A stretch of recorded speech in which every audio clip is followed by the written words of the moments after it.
He's a movie star, a TV and theater actor on the rise to stardom. Matapos matanghal bilang ultimate male survivor ng Starstruck Second Batch, wala nang makakapigil pa kay Mike Tan when it comes to dreaming big. Besides, he has proven himself that one has to dream, believe, and survive to fulfill what seems to be an impossible task. Kasalukuyang busy ang chinito actor sa pinakabagong primetime show ng GMA7, ang Captain Barbell, kung saan makakasama niya ang sikat na aktor na si Richard Gutierrez. Ako, after Through This Liit, mag-shoot na kami ulit ng Captain Barbell. So, Captain Barbell si Richard Gutierrez. Tapos, isa ako dun sa mga superheroes na magiging kakampi niya. So, may powers ako dito si Teban. Last year, marami ring mga Starstruck alumni ang nagsilipat sa iba't ibang channels gaya nila Christine Reyes, Rainier Castillo, Megan Young at Jewel Mish.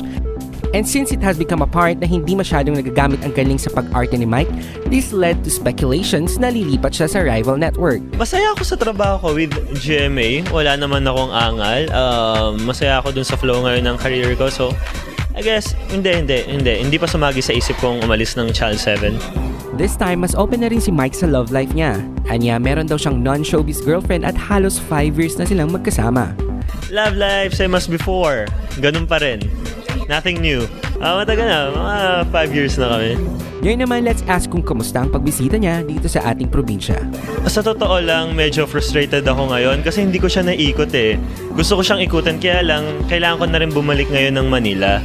So sayang, hindi ako nakaikot kaagad. Kanina naman habang nagpaparade, hindi naman ako pwede umikot kasi gusto ko mapanood yung parade. So wala talagang time, sayang. Ang sarap umikot, ang sarap kumain ng empanada sa kalsada.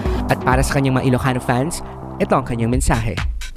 Sa lahat ng taga-vegan, napakasarap ulit bumalik-balik dito sa vegan. Hopefully, this summer makabalik ako dito. Napakasarap ng pagkain nyo rito at yung hospitality talaga ng mga Pilipino, dala-dala natin.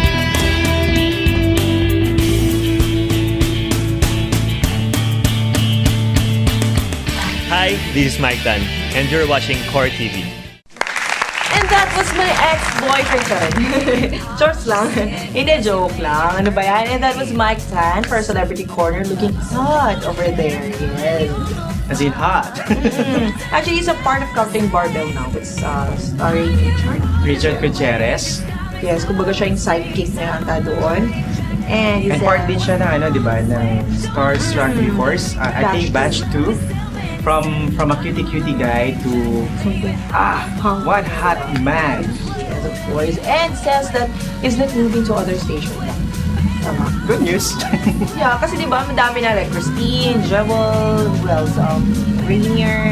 He remains to be loyal to the station. Kasi sabagay, kasi yung GMA7 lang naman talaga nag-pag-bloom sa kanila. Exactly. As in celebrities. Yeah. Alright, from one hot celebrity, ay mag-move naman tayo sa ating What's Cooking segment kung saan ipagluluto tayo ni Mr. Aurelio Cabaong Jr. aka Rel, di ba? May kakaibang twist itong lulutuin nila ngayon, kapatid, dahil ito yung parang usual merienda natin but it has a different wow factor talaga. May twist? Yes, may twist. May twist itong recipe natin na to, di ba? So, ihanda ng mga ballpen at mga papel at ilista na kung ano yung mga ingredients natin at yung tamang pag-process at pagluto ng merienda na to. Kaya, let's all watch this.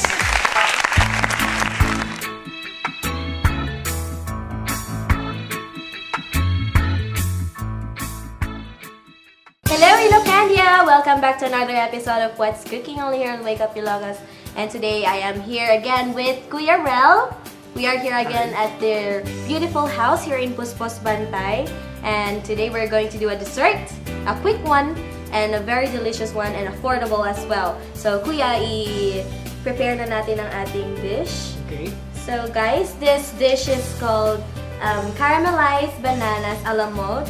We called it a la mode kasi ilalagyan natin siya ng vanilla ice cream on top later on. Yes. It's like cooking the classic banana cake, only with a twist.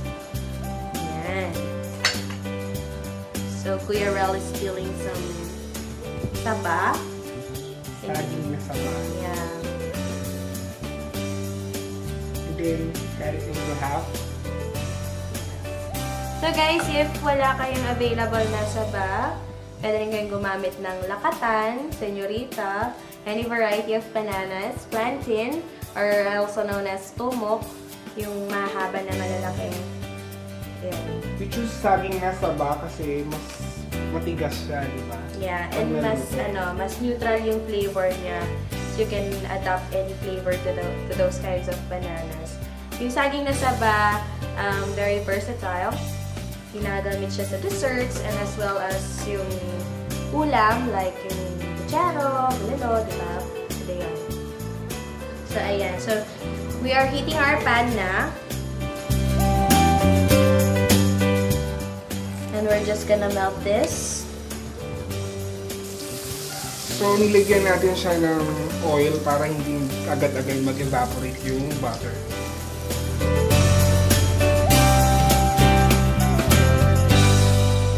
So guys, very quick and easy lang itong ginagawa natin dessert. At very, very affordable din. Anyone could do this at home, even your kids. If you love cooking, you can start teaching them this recipe. Ayan.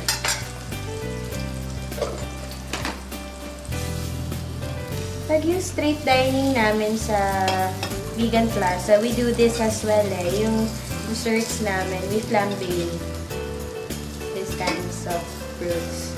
Ginagawa namin mangoes, bananas, and we flambe it with contro. You guys could do that too. So, lagay na natin ang ating sugar.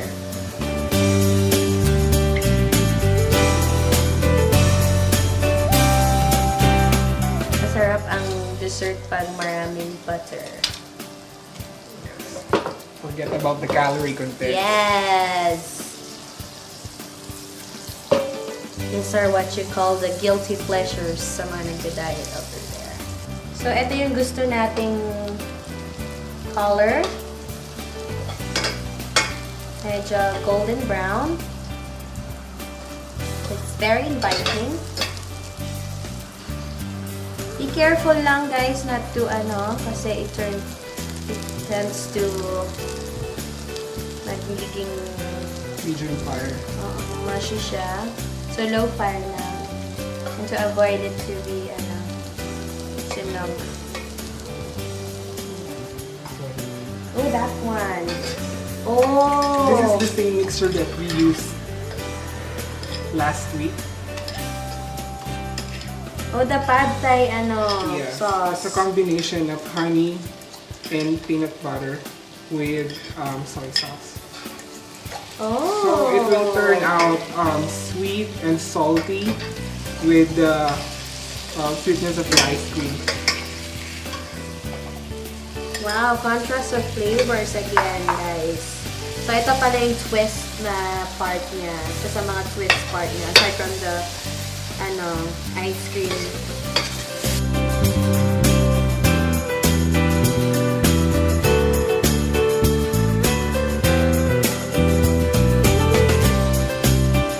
Ayan. So, now what we're gonna do is to put some ice cream na. Ice cream.